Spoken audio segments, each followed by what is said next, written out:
Hello guys, my name is SCB, and for those of you who don't know me, I'm basically a tank main. I've been playing Overwatch since it came out, and pretty much all that time, or most of that time, I've been playing mostly tank and mostly main tank. And although I've reached both GM and top 500, I spend most of my time playing in Master. But recently I haven't really been enjoying playing tank all that much, so I decided I'd do something a little bit different that might be a bit of fun for me, and also potentially informative for you guys. I decided to get a lot better at my off roles, support and DPS, and I wanted to get them to master. Now, as of recording this video, I have successfully done that. I've gotten both support and DPS to master.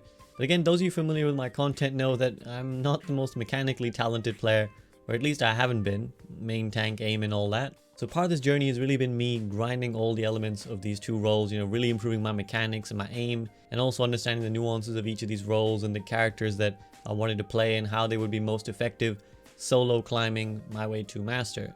Now, this wasn't an unranked to GM, so this wasn't, a brand new alt account, level 25, where every win was getting me 50, 60 SR, and within 15, 20 wins I had gotten myself to GM already. No, this was a proper hard stuck grinding experience where I had to take multiple seasons, 20 plus net wins, just to get one rank up. So this was an experience I think a lot of you guys will relate to. It was a proper grind, and those of you who watch my stream will have seen me struggle my way through these ranks for quite a while. So just a little plug that you can watch me do these kind of stuff live on stream, but here on YouTube I want to give you guys some tips and some insights that I learned that I think can help you guys climb, because honestly, if I can do it, I'm telling you guys you can do it too. So let's get to it. Now I'm going to give specific tips for each of the three roles, but before I do that, I want to give some big picture tips and observations that I learned through this process. The first one I think people will think is a hot take, but I seriously think that for any rank below GM, tanking is massively overrated. And the thing about this one is that a lot of public perception in the Overwatch community is very severely influenced by content creators like myself. Now, most content creators, or influencers as others might call them, are GM or top 100, or at least most of the remaining content creators in Overwatch. And that means that a lot of the takes and opinions that they have that get filtered down to the rest of the community are a little bit skewed and don't really apply to the majority of the player base. Now in GM and top 100, absolutely, tanking is the most important role. And if you don't have a tank who knows what angles to take, what positions to take, and what space to hold for your team, you can basically be powerless, and you can and will lose game after game due to that consequence. But again, that really doesn't apply to Master and below. I mean, it starts to apply a little bit in Master, but anything below that absolutely doesn't.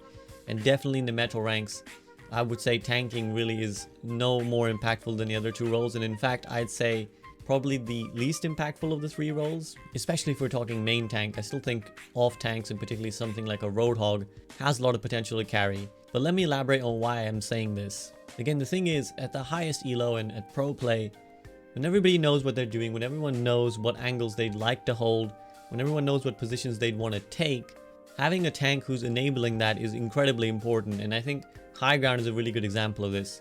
Take something like Hollywood Point B, where that elevator high ground is super oppressive, probably one of the strongest high grounds in the game.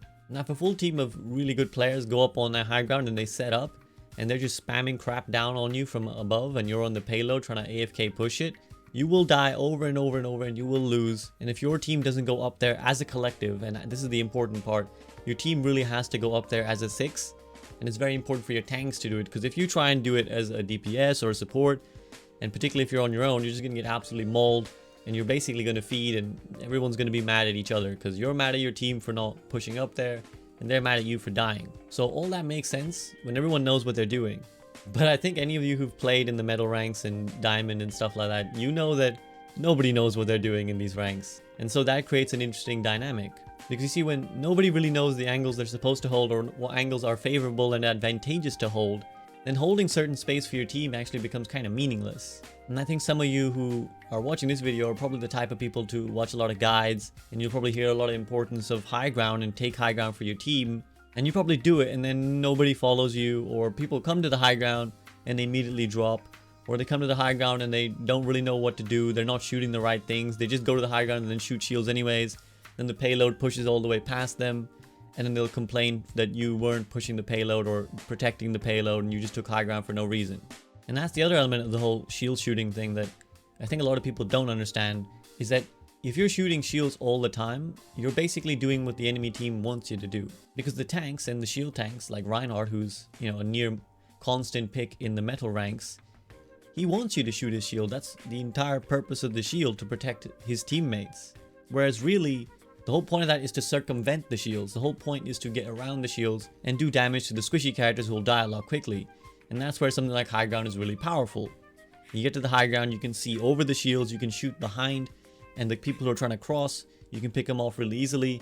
And it makes it very difficult for any attacking team, or even if you're the attackers and you take it away from the defenders, it makes it very difficult to answer. But like I said, when everyone only understands the game as we shoot their shield, they shoot our shield, and if we break their shield first, we'll win.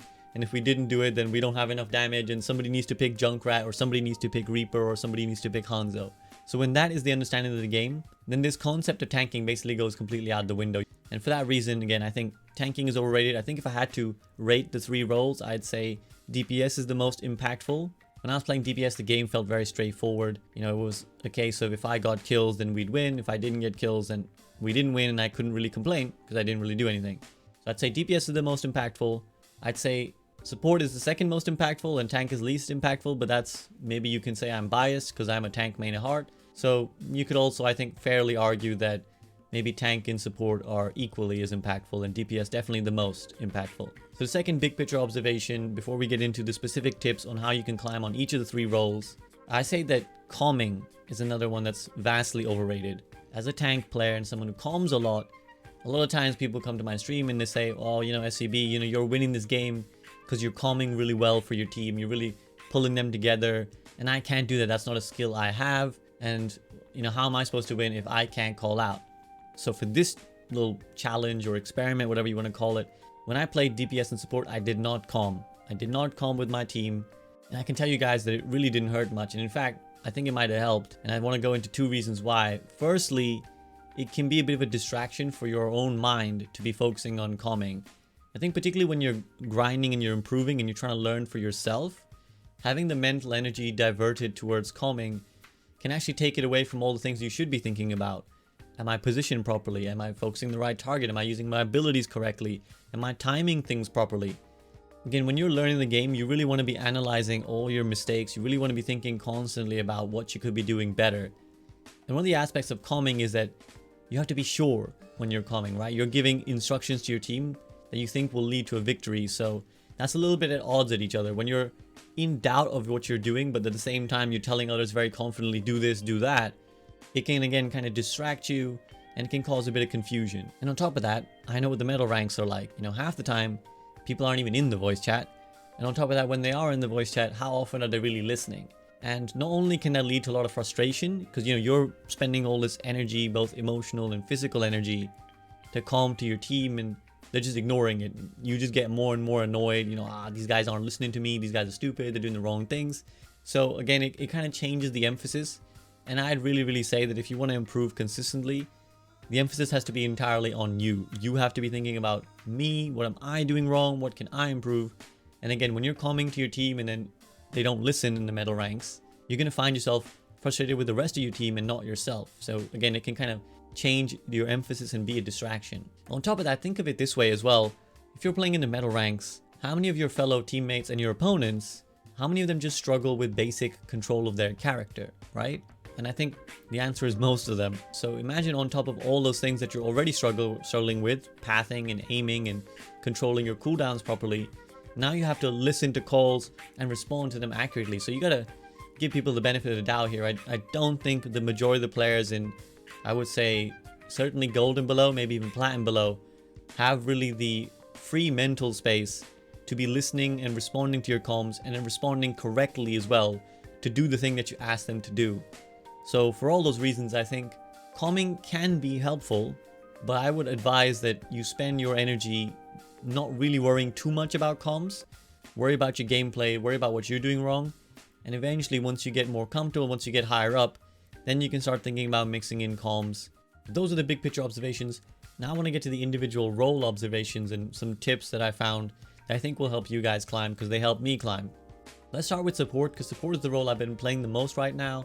It's the role I'm playing on stream right now, trying to get it to GM. I've enjoyed it a lot.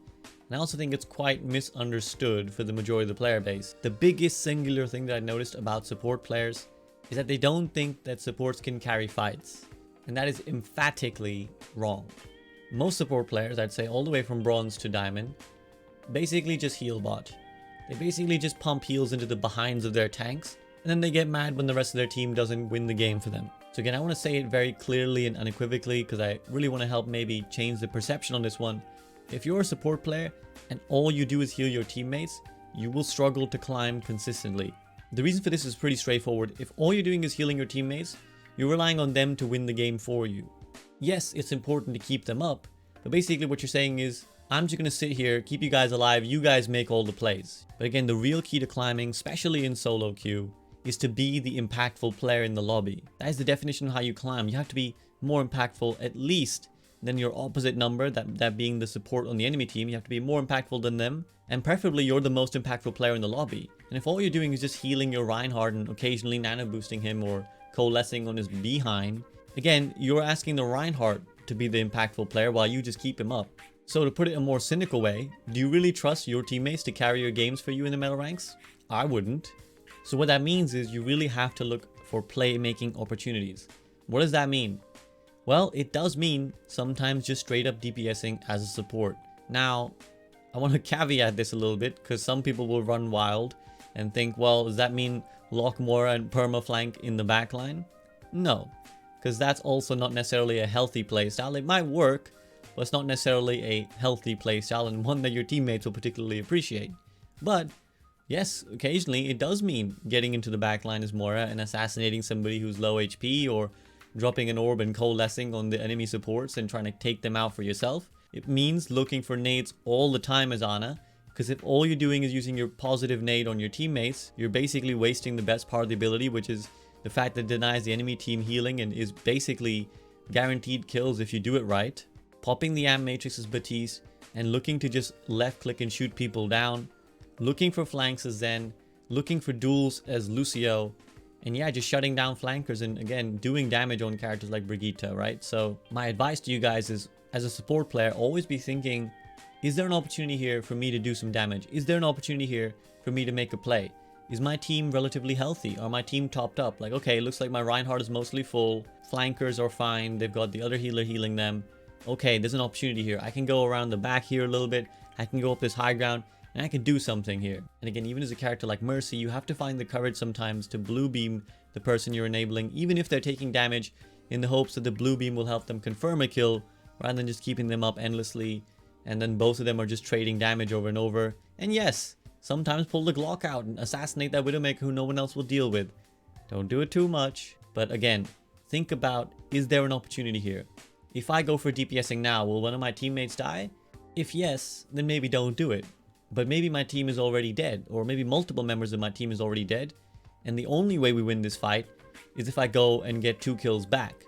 And that's the decisions that really help you climb. Like, those are the moments when you understand those moments of, this is the time to DPS. And again, if you're unsure what those kind of moments are, you're welcome to pop into my stream. I talk about this kind of stuff all the time.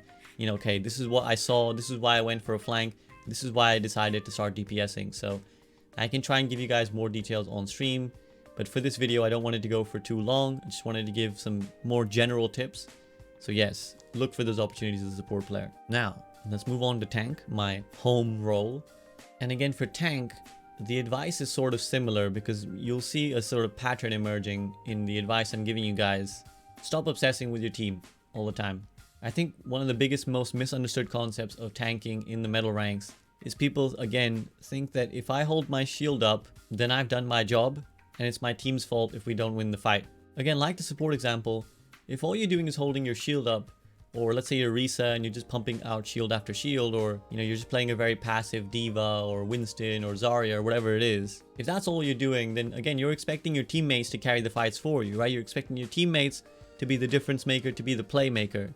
So even as Reinhardt, even as Orisa, even as Winston, the main tanks, right? Even as all those characters, you do need to look for damage. You need to look to be the playmaker. You need to be the one to confirm eliminations. As we'll get to talking about in the DPS section, eliminations are everything in Overwatch, particularly in Overwatch below GM.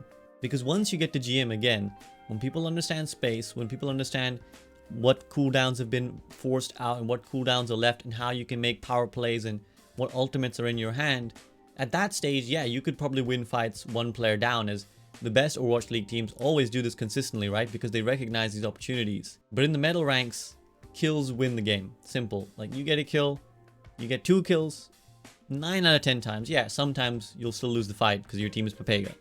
But 9 out of 10 times, you will win the game for your team. So my advice for tank players is, yes, you should be very aware of concepts like space and holding ground for your team.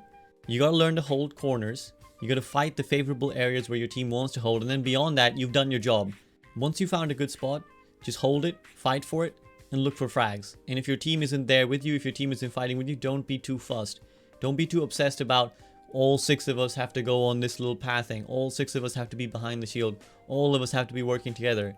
Because remember, again, probably not all your teammates are on the same game knowledge level as you. Again, if you're watching videos like this, chances are you're more interested in the tactical elements of the game than your average player that you're going to encounter in your team. So even if you convince them to go the same way as you, they won't know what to do when they go there. Or, you know, they'll come for a second and then they'll peek out and die immediately. So don't obsess too much with your teammates. Don't just solo flank again. Don't take it to the extreme. Don't just be perma in their backline as Reinhardt. But yeah, sometimes if you think, I'm just going to go here and I'm not too fussed whether my teammates come with me or not, that's perfectly fine. Take one player with you and you've already made a very powerful off angle. You've already made a very powerful flank. Any opportunity you can to get into the backline, kill the squishy characters, that is the way to victory. And it's not easy, right? It's not an easy instinct, because I know as a tank player from the beginning of Overwatch, my instinct has always been, well, I want to protect my teammates. I want to be a stable and defensive tank. But that's not the direction Overwatch has been going for a while, and it's definitely not the direction we're going to go with Overwatch 2. So save yourself some heartache and already start preparing for the Overwatch 2 style tank, which is what the balance has been taking us towards. You know, the aggro Reinhardt, the Roadhog buffs, and all this kind of stuff. Be the tank that's confirming a limbs. And if you can contribute to 1-2 limbs every fight, there's no way you won't climb.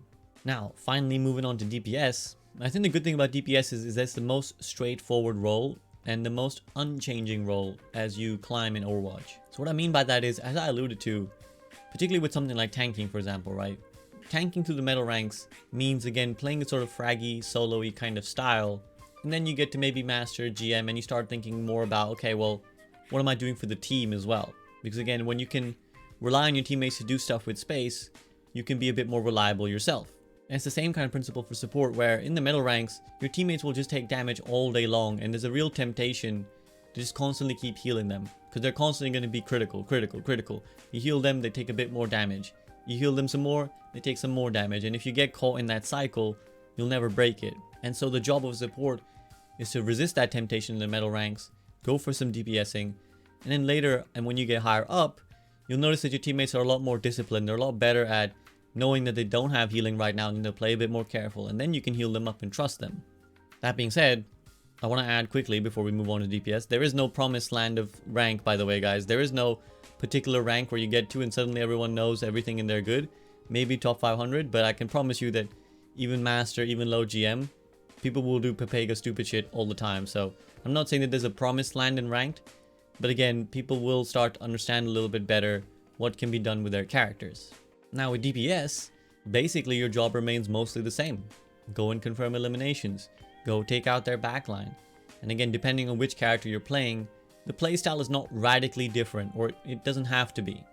I think this is basically the reason why DPS is probably the least sought after guide role, because it's actually pretty self-evident whether or not you contributed as a DPS, right? You got a kill, you contributed. You didn't get a kill, you didn't contribute. So I don't think there's a lot of rocket science sometimes to understanding why something went wrong on DPS. But the one place where I see a lot of people get frustrated and a lot of people come to me for VOD reviews and stuff is when they get kills but they still lose. And the number one thing for that usually is timing, is a timing issue. So if you're watching this, you're a DPS player and you feel, I always get kills and we still lose fights, chances are is that you're getting kills at the wrong time. And this is one of the really most important concepts in Overwatch. And I think particularly for something like DPS, it is one of the most important concepts and one of the few really larger macro element things that a DPS needs to understand. You as a DPS have a sort of symbiotic relationship with your team where sometimes you're not necessarily actively a part of them, right? You might be off on a flank and When I climbed on DPS, I played a lot of Reaper, and that meant a lot of TPs into the back line and then wraithing out when I got in trouble.